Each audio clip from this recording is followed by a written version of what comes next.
Converse Surveying, owner and operator of Converse Surveying here in West Virginia. I'm also licensed in Pennsylvania and also do some business in South Carolina in association with my son. Converse Surveying is an affiliate member of the Kanawha Valley Board of Realtors, and I'm here to talk about your favorite subject today, flood insurance, the deal killer. In front of you have some material, one a pamphlet, cheaper flood insurance, and another a little brochure that I had put together with some of the highlights of the flood insurance program. After the presentation, and what I'm going to do is just go through everything, go through the book in generalities, look at a couple exhibits, ask some thought-provoking questions, and then what we'll do is open it up to questions and specific cases that you might have been involved in. I've got over here on this table some exhibits, and if you want copies of these, just turn it over and put your name and put your email on. The first exhibit I have here, which is very interesting reading, is an article written by a surveyor, Plagued by Erroneous Flood Zone Determinations, Professional Land Surveyors to the Rescue. A very good article. Another article I have over here is Joe Manson's June 15th newsletter. And on the last page of this is some very, very important information regarding the hazard mitigation program here in West Virginia. And then the other is just a basic overview of the national, flood insurance program.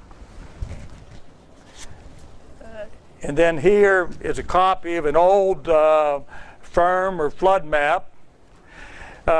People say that we've just recently been using, flood maps, but flood maps go back to April 25th, 1975.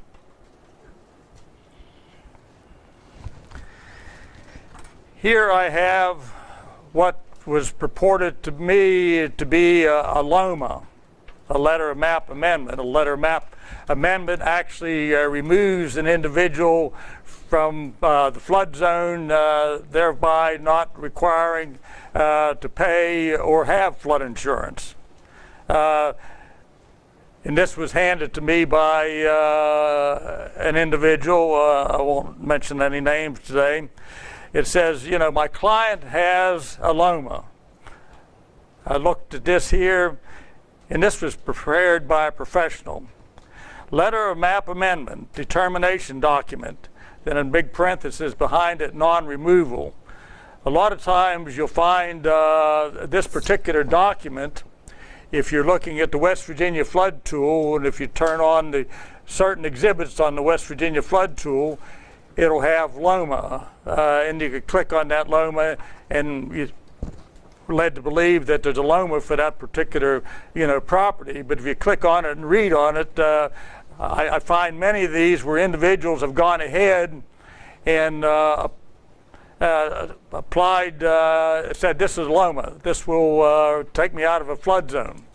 And I find many of these where people have actually applied for LOMAs either through a professional, or you could do it, on your own online, and they're denied, but they still show up as a LOMA on the flood tool.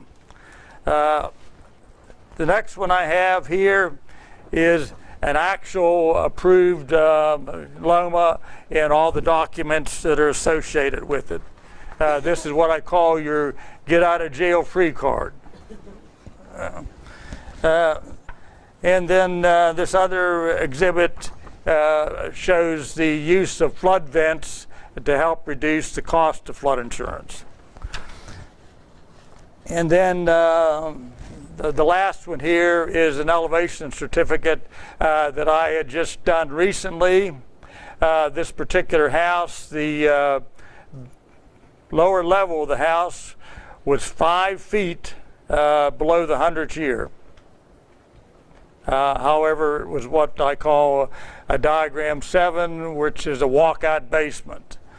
So just because a house is 4 or 5 feet below the 100th year, don't panic.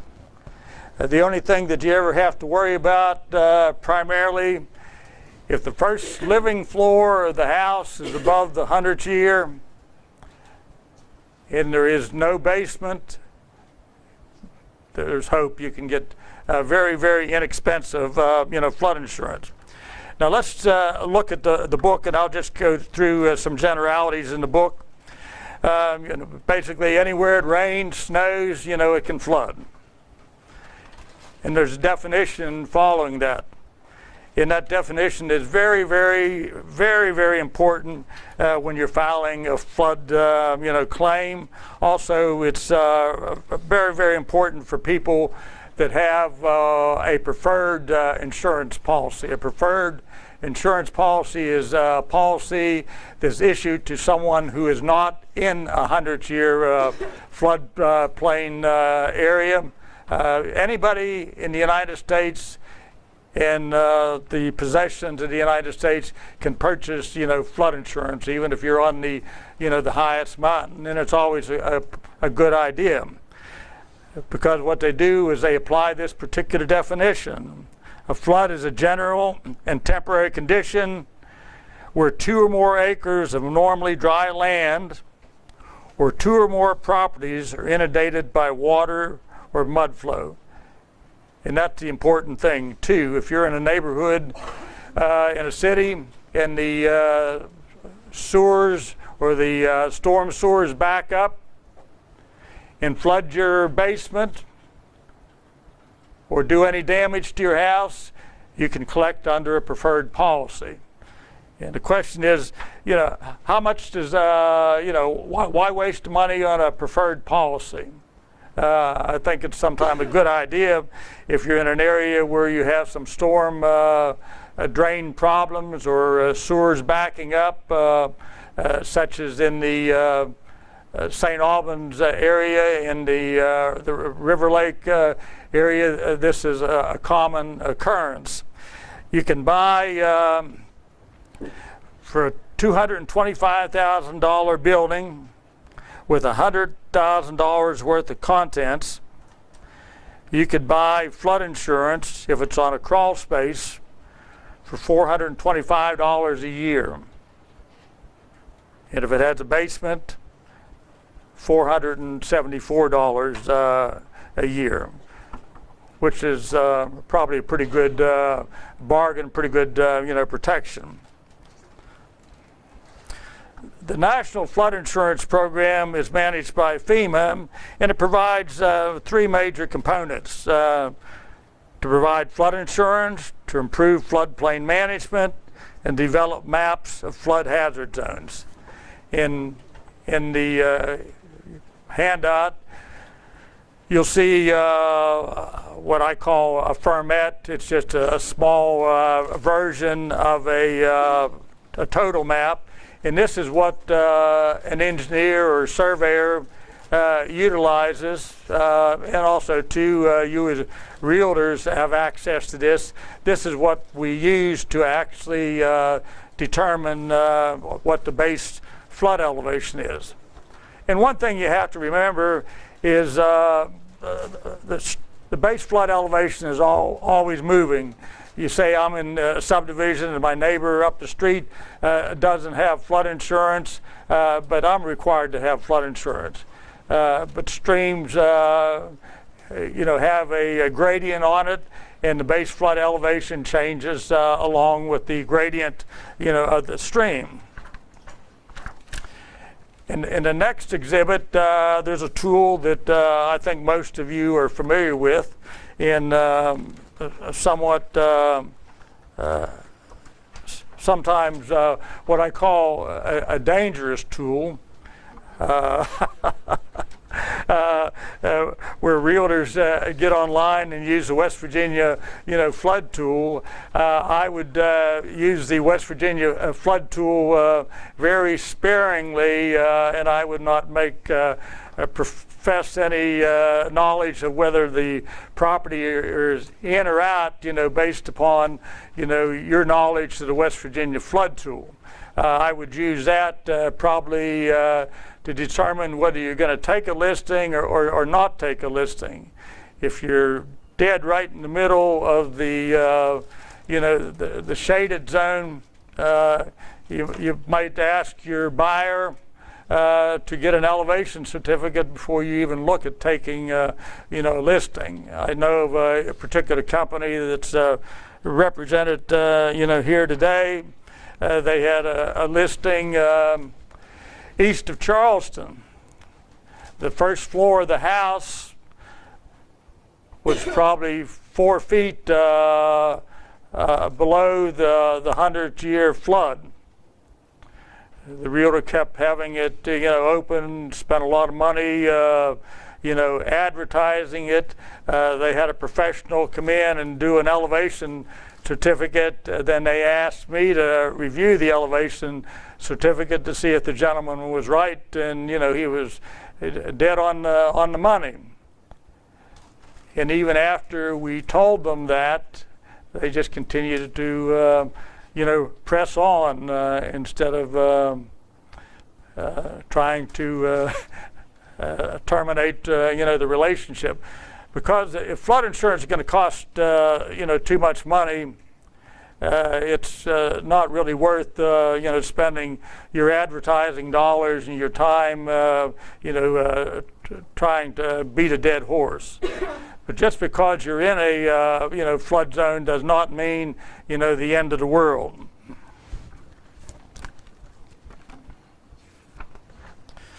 And then the next item is flood insurance rates. The firm, and you have a minor copy of an area of the firm map. In this particular area, we have the high risk. They call them moderate to low risk, and the undetermined risk. The primary risk areas here in our area is Zone A, or Zone AE, or Zone X. If you're in a Zone X, that means you're outside the 100-year flood, but still subject to minimal, flooding, because any time it rains, it can flood. But the primary areas are Zone A and Zone AE. Now, Zone A, when someone calls us and asks us to do an elevation certificate, the first question I ask is, where are you located at? And I go ahead and do my research and find out whether it's in a Zone A or a Zone AE. And price depends upon, whether it is in a Zone A or a Zone AE. If it's a Zone AE, there's been a definite established base flood elevation established. So that's a no-brainer. Basically, you have to go out with your GPS equipment, run your elevations, and come back and fill in the form. However, if it's in a Zone A, you have to pay to do the government's work. Zone A is where they've basically taken a stream or a creek or a small tributary, particularly out in the rural areas, particularly where people cannot really afford services such as myself. These are the people that lie in Zone A. They're really undeveloped areas. And to do an elevation certificate, on a Zone A, you could do one of two things.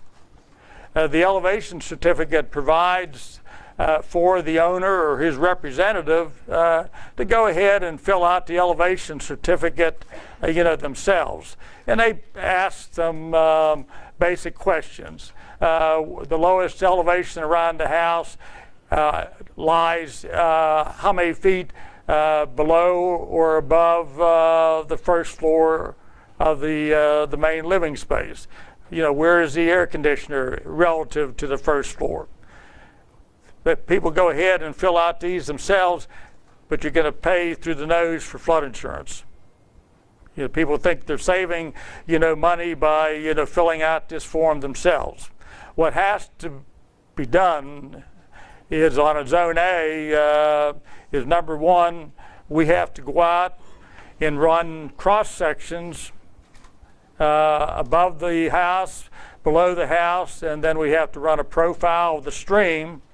Then we have to take this technical information that we gather and then send that to the Corps of Engineers, and we have to pay the Corps of Engineers a fee for them to review this data and determine a base flood elevation. And by us giving it to the Corps of Engineers, we get a certificate from the Corps of Engineers establishing a BFE, and then basically what you're doing is taking a Zone A and turning it into a Zone AE, and greatly reduces your flood insurance. And I find people that are out in the country in a Zone A, the Zone A's are usually greatly exaggerated because what they've done is they've taken the stream and basically what I call put a squiggly line, maybe 100 foot right and left of the stream, and say that's the approximate 100th year. And the only way to overcome that is to actually calculate a base flood elevation. And I find that I could get more lomas in a Zone A and than I can in a Zone AE. Many people out in the country right now are paying for flood insurance needlessly, because usually the base flood elevation is probably exaggerated, maybe about 30 or 40 feet, from what it should be. The next, item, and you folks probably know more about this than I do. How can you help your clients? And it says, review the seller's property disclosure provided by the seller and usually on file with the listing agreement on MLS. And if it's not there, ask the seller's agent for an up-to-date copy. If seller has flood insurance, or if one suspects the property may lie or lay in a flood designated area, ask for an updated elevation certificate. And then you could read, the next section on your own, that refers to what everybody is very, very familiar with, paragraph 8, section B, on your listing agreement.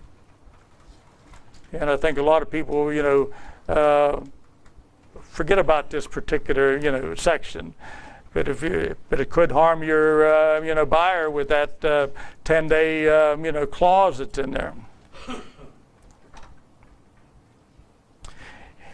And I can say, and then you have the other forms, dealing with, flood insurance as it applies, to your listing and your disclosures. And a lot of times on the, the disclosure, and people get into situations, is when you fill out the disclosure, you ask an individual, do you have flood insurance? And you put no. And a lot of people take this, as face value that it's, you're not in a flood zone. So they go ahead and get the, the property and contract, and lo and behold, maybe 1 week before closing, you get a panic call from the buyer or the buyer's agent that said, this property requires flood insurance. And there's one way to resolve that situation is instead of being surprised, once you get a house, in contract, and maybe even before you complete the total, loan process, is to go to a lender, and some lenders do this for free. Others might charge a fee of $25 or $30, and what they do for that fee is they go to a third-party company that's hired by most banks to get a flood, determination. And whatever the company says is what the lender has to go by. And if the flood determination company says you're in the 100th year, they're not going to proceed with the loan until you can show evidence of flood insurance and pay 1 year's premium in advance. But just because a bank comes back and says you are in a flood zone, and if you want to dispute that, if you look at the West Virginia flood tool, and it's just right on the border, you're just right on the fringes of it, you might want to have a second opinion. I've had 2 of those in the last week. One, the fellow was building a new house. He was building on top of a hill overlooking the Kanawha River. And the flood determination, the first thing is bank called him and said, we can't go any further until you show proof of flood insurance. And the flood determination would not change their mind. The bank said, well, what he needs to do, he needs to go ahead and get a letter of map amendment on the property before we proceed, or go ahead and pay flood insurance. You don't do a letter of map amendment or waste your money on making application on a letter of map amendment if you're outside. I will not process a LOMA if it's outside. What I usually do for a fee is, if an individual received this letter from the flood determination company, what I do is ask the bank to go back and ask for a redetermination, and you can do that. And basically for redetermination, what I do is actually attach exhibits, pictures, and other information to show that the property is outside the 100th year. And another thing a bank told me on this particular one, do an elevation certificate, and that'll prove that you're outside the 100th year. Well, guess what? The flood determination company says an elevation certificate does not mean anything to them. By graphic scaling, they still feel the property is in the 100th year, and their word is gospel.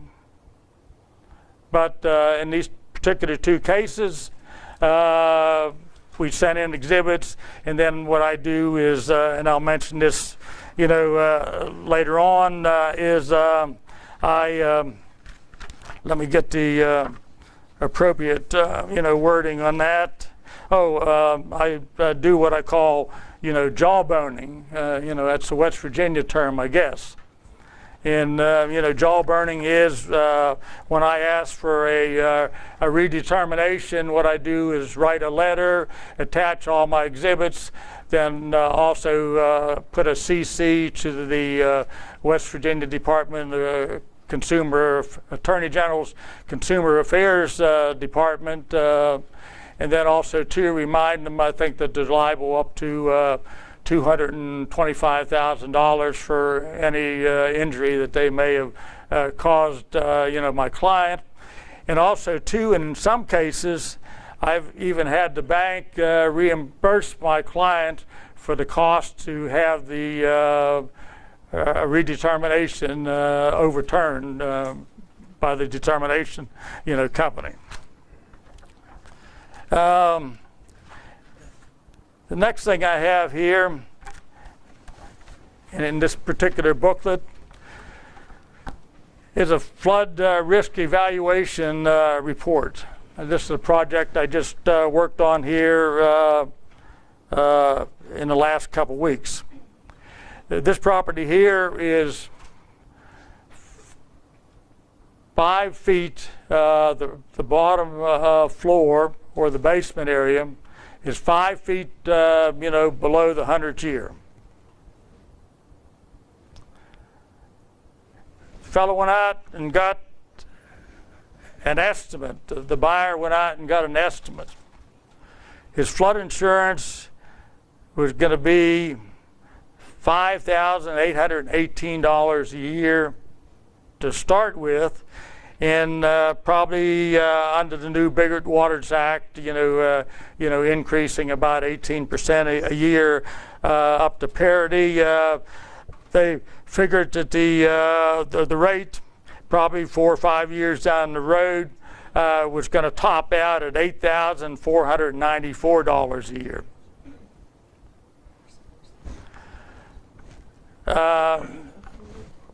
We were able to suggest putting in engineered flood vent on this property. If they wanted to, the buyer or the seller wanted to go to that expense, and the rate came back at $595 a year. This house had another issue too. The furnace and the hot water tank in the basement were below the 100th year, and I was advised by an insurance agent not to even recommend relocating those, just pay the extra premium, which he said might be $50 a month. So that's quite a savings when you're looking at $8,500 versus $600. So just because you're sunk doesn't mean you're totally sunk.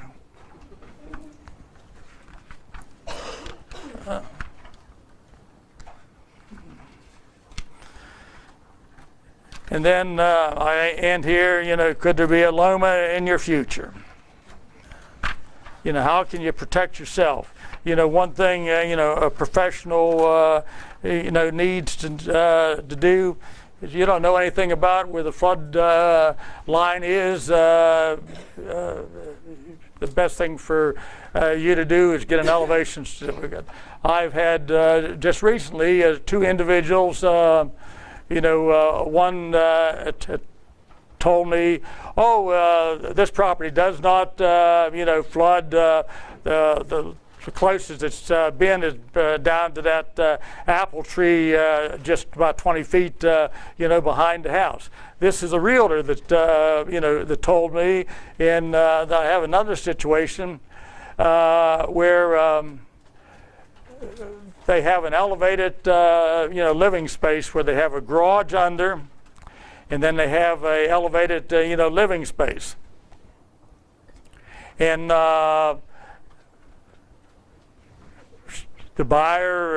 seller has told them, we had water in the garage floor because some trees got caught under the bridge, upstream. And that's the only time we've ever had water. This property, doesn't flood. So they called me and asked me what to do, and I said, you need to get an elevation certificate before you put, this house on the market. Well, guess what? The house is on the market right now. No elevation certificate. It's still in a standard, flood hazard area. And the individual's going to spend a lot of money, trying to, get this house, in contract. But she could do one of 2 things. In this particular house, just by the way the house is designed, if I put engineered flood vents around the garage, I could lower their insurance rate, down to $450, $475. Get a firm quote from an insurance agent that you could put with your. You could, put it with your disclosure and other information, and actually hold out to the public. I have a firm quote, to do that. Some miscellaneous, information. There is a building permit system in place everywhere in the United States and its territories. The counties of Putnam and Kanawha, the main living floor has to be 2 feet above the base flood elevation. Basements are permitted with certain, stipulations. Down in Putnam County, you can have a basement that's below the 100th year, but you have to enter into an agreement, with the county that number one, that the basement, will not be utilized, for occupancy, and then also two, they require you to put engineered flood vents as required, by the code. The last thing, in your book is some various resources that you could look at if you're still interested in more information on floods.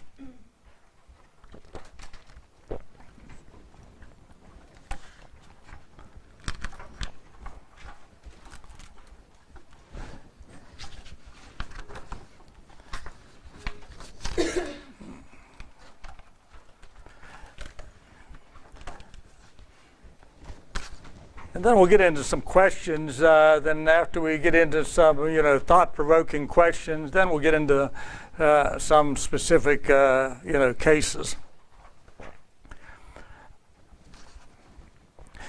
The seller at your new listing completed the property disclosure and confirmed they have flood insurance. What is your next step? Can you sell a house located in a special flood hazard area?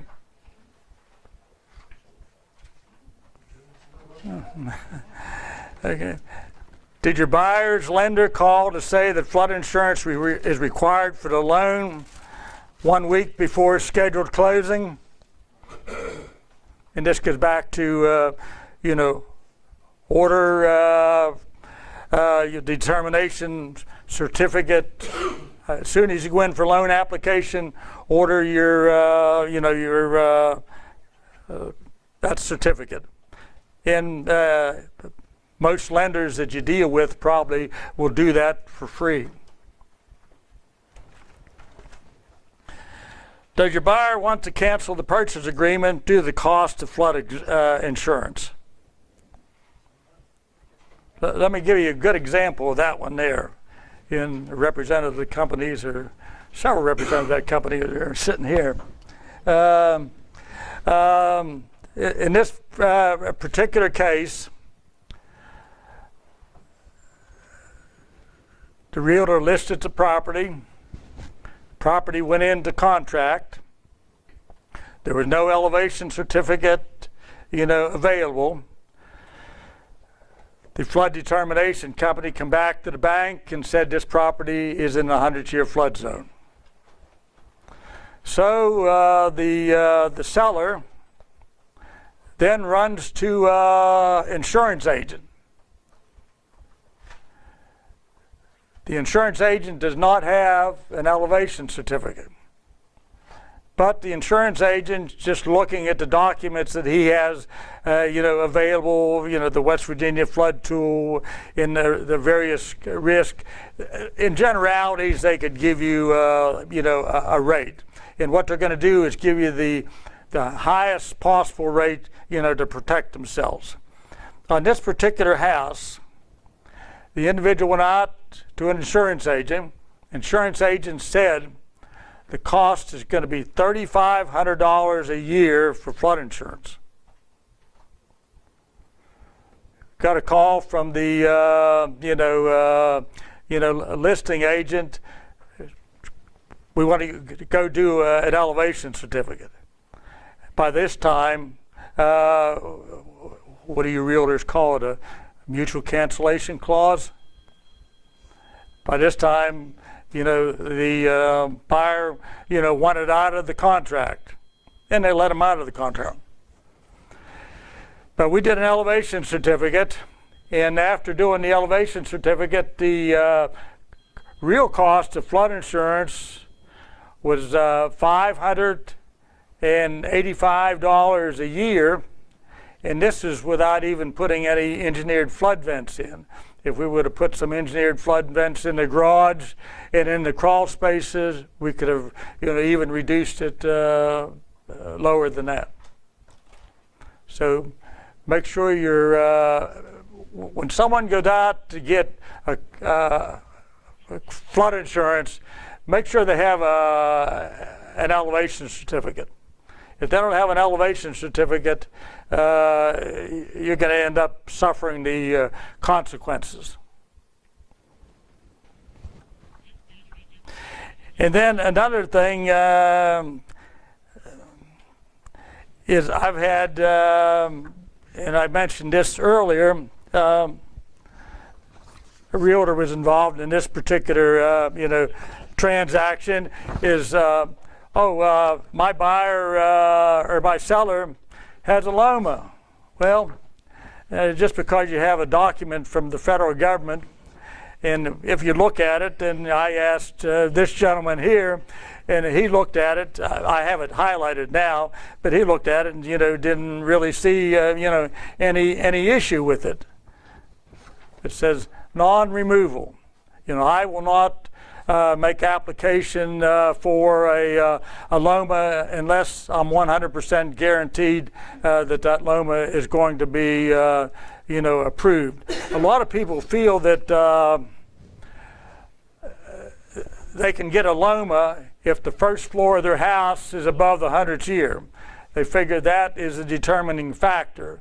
The determining factor for flood insurance is where the lowest elevation is around the house, and then depending upon the type of construction, whether you're on a slab, whether you're on a crawl space, whether you're on a basement that's completely enclosed, whether you're in a basement that daylights to the outside.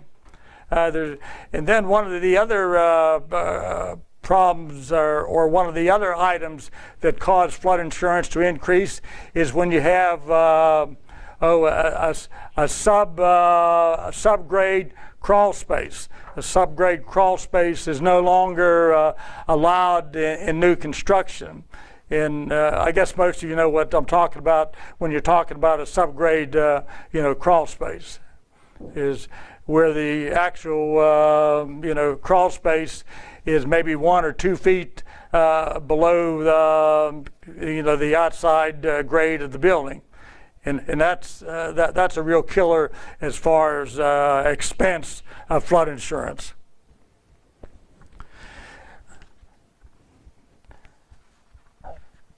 Here's another question. Did you find the right house for the buyer, but they won't write for the fear of cost of flood insurance? Have you been asked to list a house with a history of prior floods? Should you turn down a listing because it's in a flood zone? Having all the information about flood insurance costs just makes it a lot easier for buyers' agents to show a home in a flood zone. Does being located in a special hazard area affect the market value of a house? I asked your husband the other day, and he said most certainly. And real appraisers, do take that, into consideration, because you can buy, the same house, move to another neighborhood, and for approximately, and you're the mathematicians in here, for approximately every $1,000 a year that you pay in flood insurance. Louise, you're going to have to calculate this for me. Okay, okay. Okay, we can do it. We can do it in calculus if you want. Okay. For every $1,000 a year that you pay in flood insurance, that you could probably buy $10,000 more house in a different neighborhood. Does that sound good? Yeah, because you're paying $83 a month would probably get you. Yeah, that's what 80 times 12, 960 is what I figured. Yeah. Yeah. So you can buy the $10,000. Your client can buy $10,000. More house. On flood insurance. Is there a minimum amount of flood insurance you have? Yeah, the bank requires you to have flood insurance on the total amount of the loan, and then depending on the lending institution, you could get a $5,000 or $10,000 deductible. What about contents? In contents, the bank doesn't require contents. That's all. So you could, that's up to you, totally up to you. And you get contents, and you can get also, a deductible. And that's getting into the, the realm of, insurance, and I'm not. What about a detached garage? Is it separate, a separate building with insurance? If you have flood insurance, the detached garage or the outbuildings are covered up to 10% of the face value of the policy of your flood insurance. So if you have a flood insurance policy for $200,000, then you would have that particular your out structures, your outbuildings would be covered up to $20,000.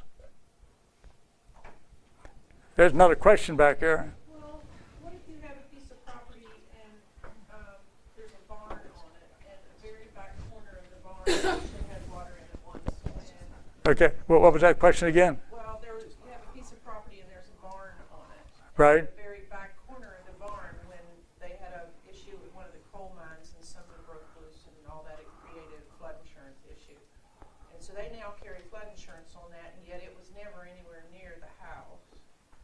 Should they be in a position to have Yeah, I think I can answer that question with a real live case. I had a piece of property just in Lesage, West Virginia. Lesage, West Virginia, individual, bought a farm. And on the farm, there was a house and like 3 or 4 barns. And then down in one bottom, there was an old barn. Here comes her husband, the appraiser.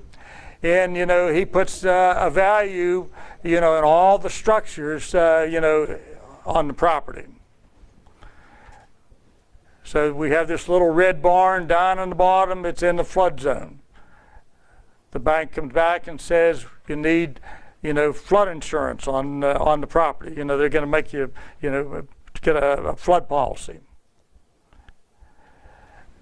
So yeah, on that particular thing, we had, 2 options. Number one, they could tear the barn down, or go back to the appraiser and have the appraiser make a specific, statement that this barn, does not really, affect, the overall, appraised value of the property. And in this particular case, this is what happened. The appraiser just, basically had, and I don't know how the mechanics work, but basically they were able to remove that.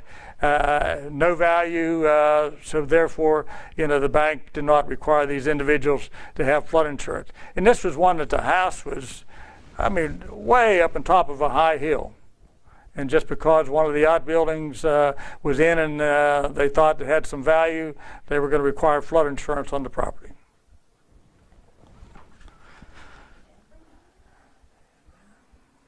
On the whole property? What's that? On the whole property? What The flood insurance for the whole property? for the? Require it on the whole property? Yeah, they were going to require, flood. There you go. I'd like to actually make a comment on something you said. And I was glad you said it when you talked about the flood tool mat, the flood Right. tool software. And never, ever, ever put yourself in a case of risk. I just kind of want to tell a story that happened in our office, one of our offices, a few years back. There was a property that was listed, and the seller did not think they had flood insurance because they had only bought it a few years ago, and they had a third-party cert, and it said there was no flood insurance required, but they were out in the country and they were near a stream. The purchaser, who was an attorney, who used to live in my neighborhood and was not a nice guy by most standards, wanted to buy the property, but he wanted to make sure it wasn't in a flood zone, flood hazard zone, and they're like, oh no, because we had it checked and it's not. He said, well, you give me proof and then I will make an offer and buy your house. So the listing agent went to a local bank where they had an in-house mortgage and picked up a copy of the flood certification from the seller's loan, and took it and gave it to them. And it stated that it wasn't in a 100-year floodplain, no flood insurance necessary. So they made their offer of just shortly before closing. The appraisal comes in, and the appraiser indicates that flood insurance is necessary. Mm-hmm. So then, at the last hour, unfortunately, they pulled a new flood cert for that loan, and the lender didn't pull it right away because they had one. And all of a sudden, there's a flood cert pulled, and it was a high rate of insurance. And everybody's, how did this happen? Well, I got the file, I got both copies, and the very first thing I noticed, the flood certificates each had a different legal description. And what had happened with the mortgage, on the seller's mortgage, when they did the cert, they did it on the wrong property, and they made the mortgage on the wrong property. And our agent very innocently did as asked. She went to the bank, she got the copy, she gave it to the agent to give to the seller, and it got uglier after things went on. I mean, there's a whole big story that goes with it, but that's just proof of how you can innocently use somebody else's resources and put yourself in the middle and get in big trouble. So, man, never put yourself. Mistakes are made. Never. Always let somebody. That's somebody else's job, not ours. And all she did was pick it up and deliver it. Yeah. Yeah, the flood determination tool is a good tool, but it could present, some problems. And I believe,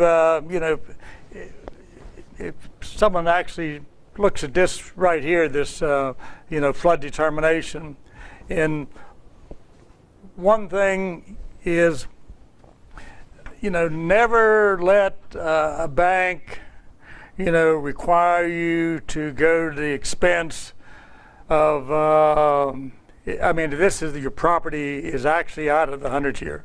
Never let your bank, require you to go to the expense of having an elevation certificate, then going into the expense of, me filing a LOMA for you. Needless to say, an appraisal and a home inspection and all the other things they could have already paid for. Yeah. Yeah, and these flood determination companies, they have a real hold on FEMA. They sit on the I think on the advisory board of FEMA. These folks are everywhere in the United States, in Florida, down in Texas, up in Pennsylvania, and a lot of them are doing anywhere. Their companies are anywhere doing between 1,000. And I had seen a number in that article up to 10,000 a day. I couldn't analyze, I could analyze, properties, myself anywhere in the United States, but I couldn't analyze them at, at that rate. Sometimes it takes, maybe an hour or two, for me just, research a particular, piece of property that's, either real close. And then there's a lot of needless expense if you go. Just ran into one yesterday down in Putnam County. Down in Putnam County, in order to get a building permit, they make you put a plan together of where your proposed dwelling is. Then you have to pay me to do that. And then you have to go out and do a, pre-construction elevation certificate. And then to close out the building permit process, you have to go to a post-elevation after the house is constructed. This one that I worked on yesterday, the people were 60 or 70 feet out of the 100th year, and I told the planning commission it was just ridiculous, for them to have to pay me to do something like that. And he said it's required, and I said it's not required. I said if it's out, it's out, and it's either if it's in, it's in, or it's out, it's out. And if you have any, if you're in doubt, you're in. Another side to where problems are, I was at a National Association meeting, and they had a panel of professionals, including some people from FEMA. And one big problem with premiums when it was necessary was they were being so wildly misquoted. Insurance companies that weren't well versed in selling the policies and just simply putting inaccurate information in the application. And they showed several examples in the handout they had.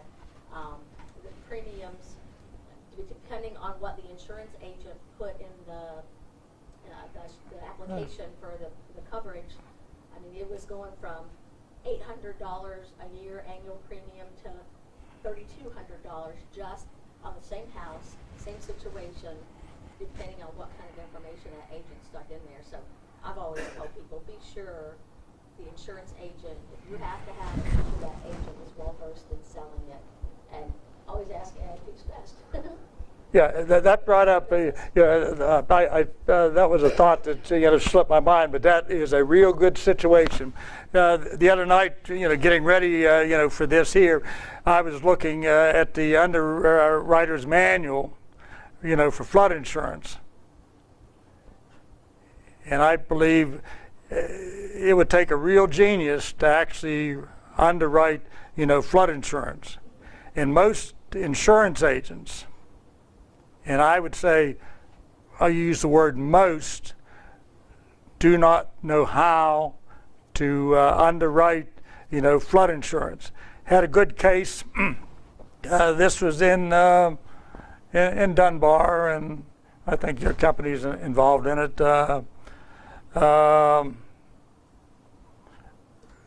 The insurance agent, a local insurance agent, gave them a price, which was too high. And then I'd suggested, and I gave them a proposed elevation certificate based upon doing some modifications. And that was raising the outside, air handler, which that takes probably $50 a month off the, the premium. And then putting some engineered flood vents around the crawl space. They took that proposed certificate to the same insurance company and said, that wouldn't help you. Wouldn't help you. So what I've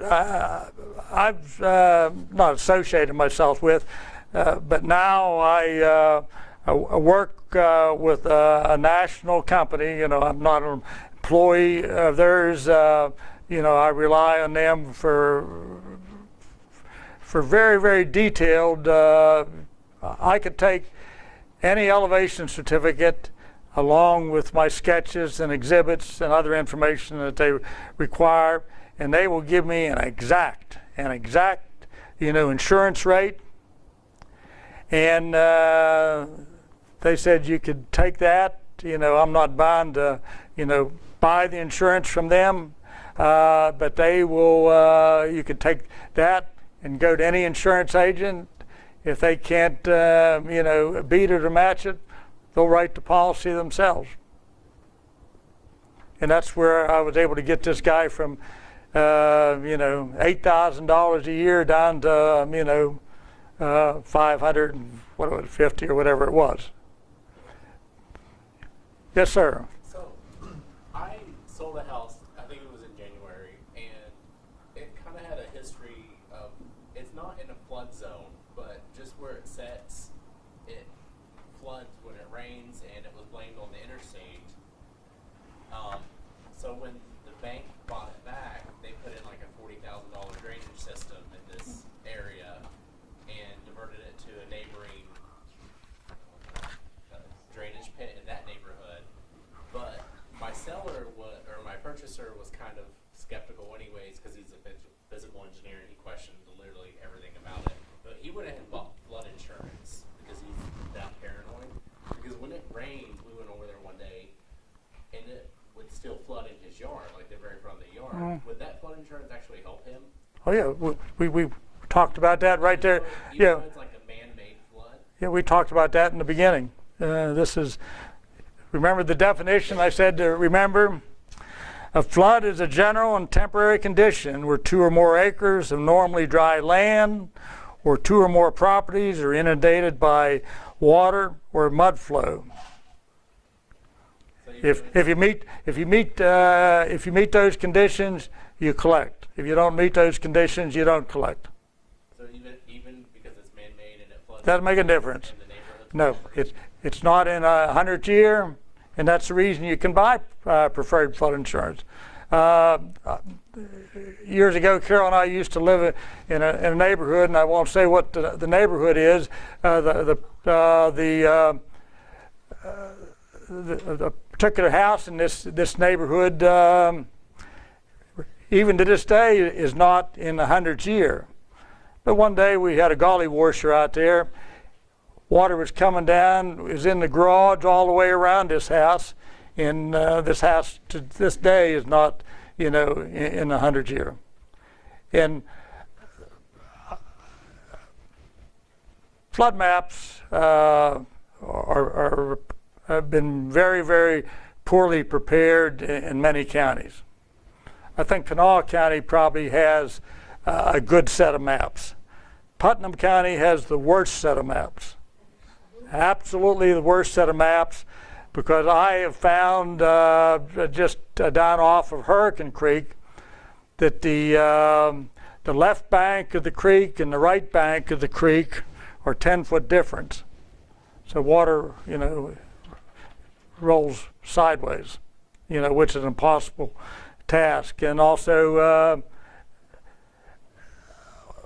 another thing, and I don't think I mentioned this here, is, let me find my notes on this one here. Got too many notes. Situation is, there's a local bank, in the area that, basically thumbed their nose up, at FEMA, and did not hire a you probably know what bank I'm talking about. A third party, they didn't go out and hire a third party, flood determination company. A bank does not have to do that. If a determination company comes back and says you're in a flood zone, and if I put, as a professional, put some exhibits together and took it into the bank and showed it to them, they could actually thumb their nose up at the flood determination and, just say that no flood insurance. The bank has that, because it's the bank's the final, say. They just hire a third-party company, for their own protection. But this particular subdivision or subdivisions, the professional engineer that laid this subdivision out put on his subdivision plat that this property does not lie, in the 100th year flood zone. The banks accepted his statement and did not require, these people that built new houses in this particular area to have flood insurance. And as these people started to resell their houses or refinance, lo and behold, the third-party holding company for the bank come back and says, you're in a flood zone. You need, flood insurance. Then they argue, well, we didn't require flood insurance in the beginning. An engineer or surveyor cannot, put on a map that this property is not, in a 100th year. If we know it's not in the 100th year, there's actual tools that we could undertake to actually remove a whole area, just not one house. And one big problem is, and I'm working on one right now, and these people will qualify for LOMA. The house next door has a LOMA. The house across the street has a LOMA. The house in the back of it has a LOMA. 2 doors up has a LOMA. And now these people have to pay me, my fee for the elevation certificate and the LOMA. This is where you, as realtors, should be, putting the pressure on, community officials when you have a group of lomas in a particular neighborhood, that particular community should be looking at revising their flood maps instead of I enjoy taking the check to the bank, but it's just not fair to people where you have a whole area that's been mismapped. We have the technology right now. To actually create contour maps, down to 1/10 of a foot. And guess what we're using in Putnam County and the other counties? What we're doing is we're using 5-foot topography. A lot of things can happen in 5 feet. I have there's an area in Putnam County that's not in the flood zone according to the flood map, but it's 10 feet in the flood zone by elevation. So anybody buying in that area right now will not be required to have flood insurance. Another 7 or 8 years from now, when we revise the flood maps, guess what?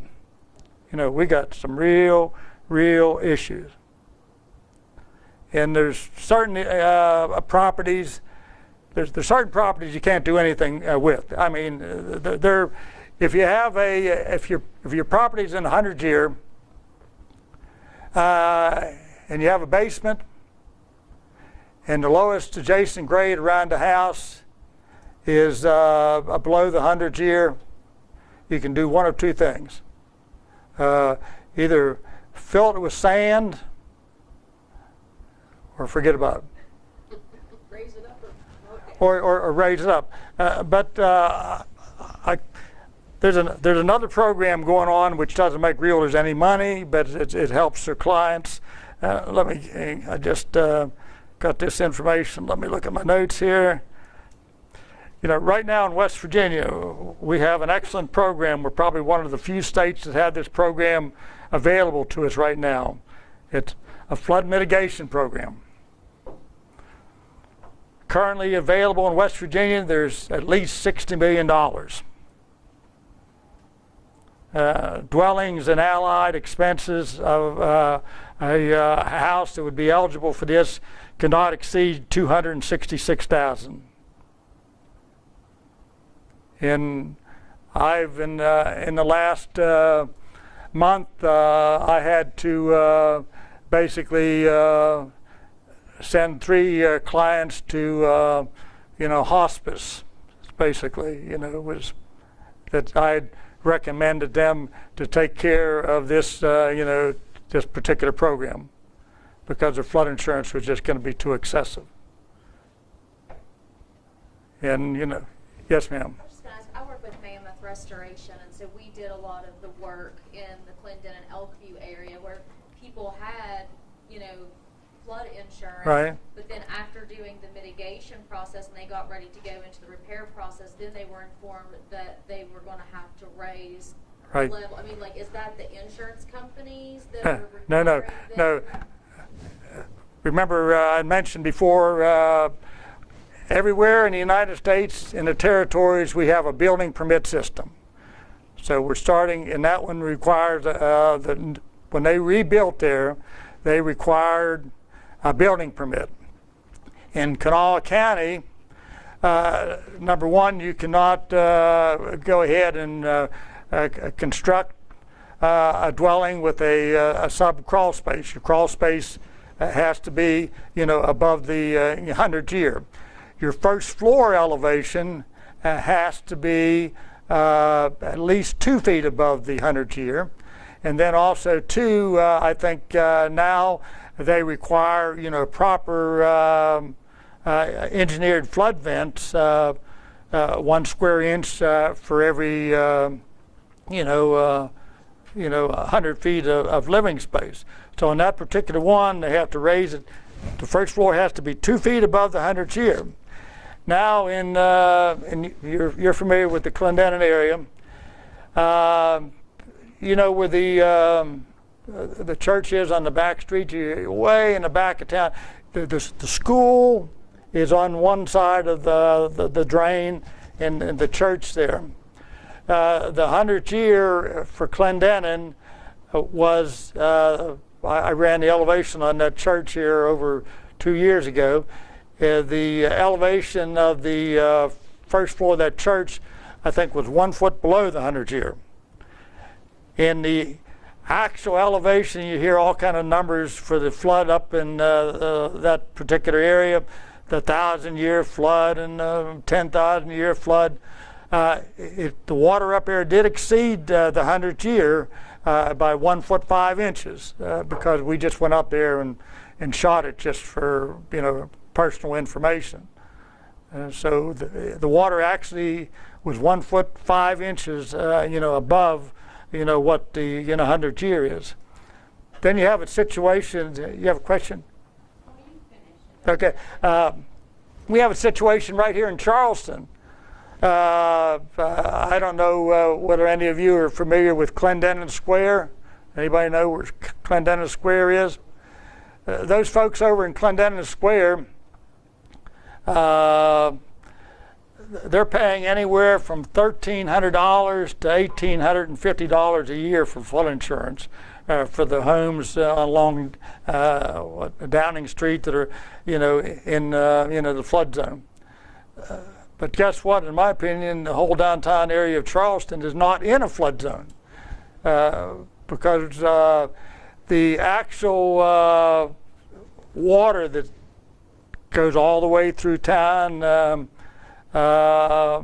is fed off of the Canal River, which backs up to the Elk, and just below the Civic Center and right by the Holiday Inn, right at the entrance to the Holiday Inn.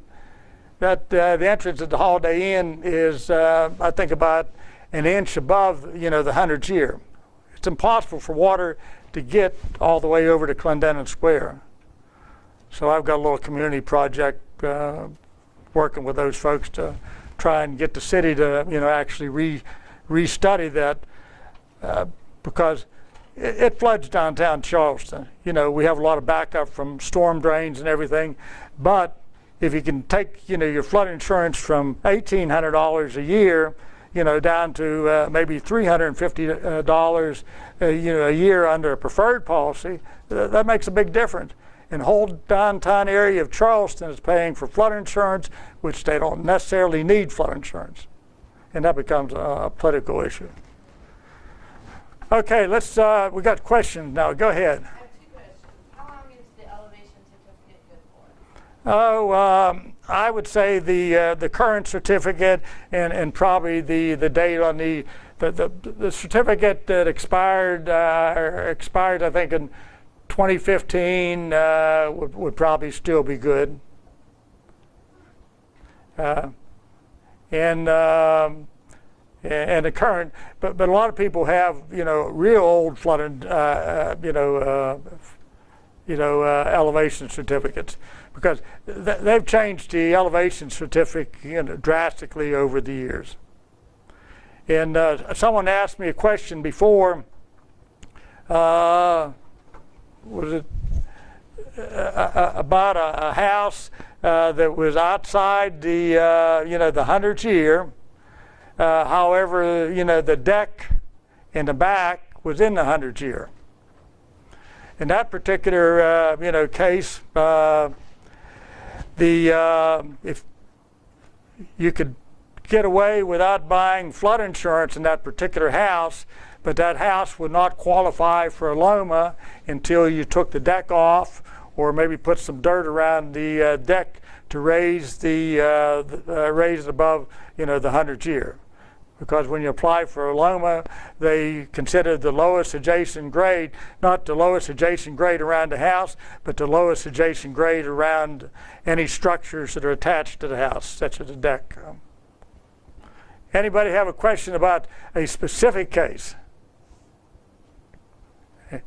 And Louise, you can't, mention yours. Yeah, this flood risk elevation report, do you do this? No, I send it away to a company. Let me tell you a good example of that. I turned one of my clients loose on that company. He called them and they asked him some questions. And the question they asked him, do you have a basement? And he said, yes. And then they said, we can't help you. You just fill it full of sand and good luck.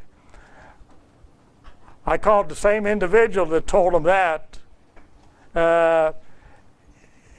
And my client, didn't know the technical, terms. Is it a basement, or is it a diagram? A 7, walkout, basement.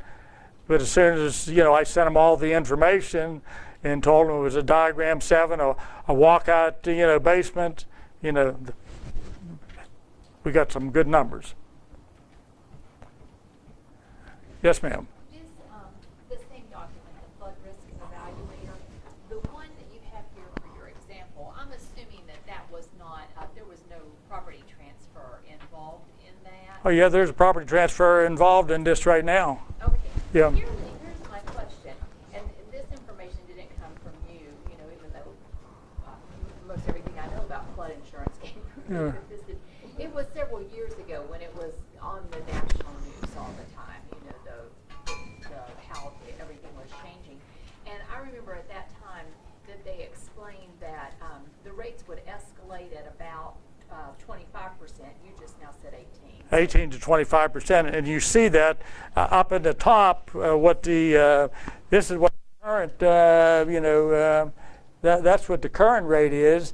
But then if you look down below, it's going to go up to $8,000. Yes, and I thought that was only a number that was used when the property was staying in the same hands. That was not transferring, because I thought it escalated to parity anytime it was purchased or if it was a second home. Did I misread that? No. Doesn't escalate? Yeah, under the Bigger Waters Act, and it's so complex. I don't understand everything about it.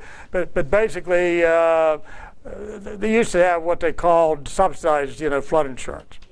So now basically what they're doing is putting everybody in the same, footing. And what you're doing is you're starting allowing, the people that were basically grandfathered in, or people who had policies, they're starting them down here at a base rate. And then what they're doing is increasing their rates at a rate of 18 to 25% for 4 or 5 years to bring them up to parity as to what they should be paying, for flood insurance. But it doesn't automatically escalate to parity if you sell that to them. No, because, if you sell the house, we'll say the individual selling the house, his flood insurance rate is here, and then he's going to escalate to here. When you sell that house, your new client is going to start right here. At parity. At parity, yes. That's exactly what I assumed Right. was happening.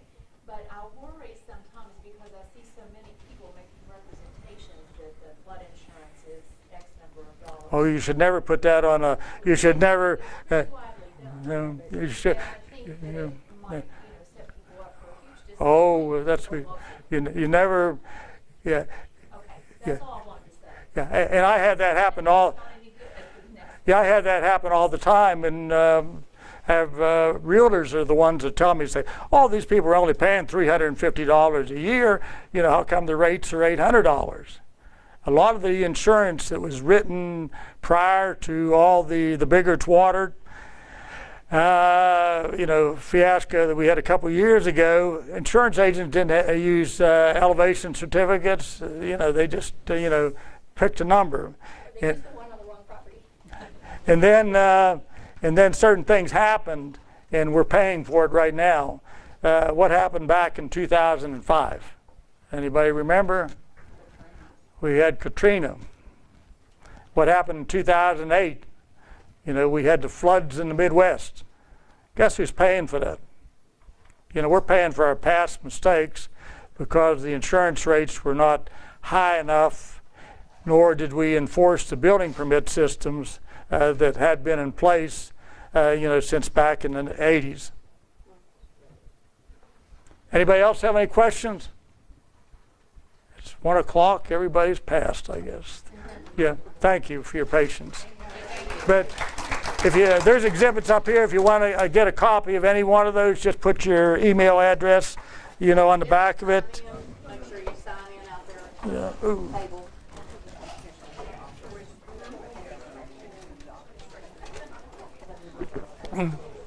Ooh. Oh, oh. You do. Oh.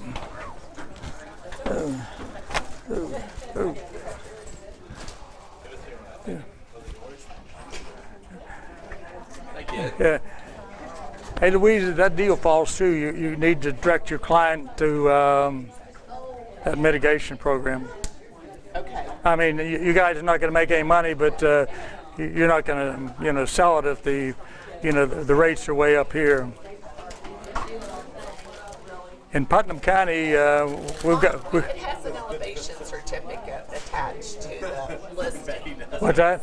In the disclosures, we have an elevation. Yeah, that protects yourself. Yeah. Who's the national insurance company you like? I work with basically they're